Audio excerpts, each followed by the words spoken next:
Score the tape gently with a sharp drywall knife right along the painted edge before pulling it up to prevent peeling. When working over carpeted baseboards, start by letting the paint reach the proper tack stage, which is when it resists a light touch but does not come off on your finger.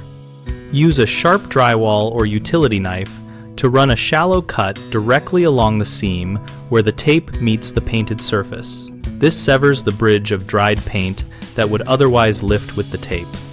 Hold the blade at a low angle so you are cutting the paint film only and not gouging the baseboard or carpet fibers beneath.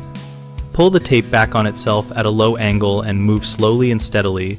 Rapid pulls increase the chance of lifting paint.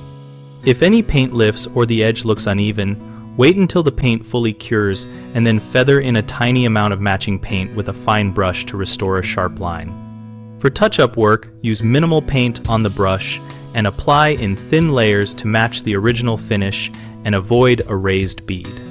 Common mistakes are cutting too deep and nicking the baseboard, which creates a visible gouge, so keep the blade shallow and oriented flat to the surface. Another issue is removing tape too soon while paint is still wet, which pulls the film and ruins the edge, so time removal for the tack stage or after drying, then use the scoring technique.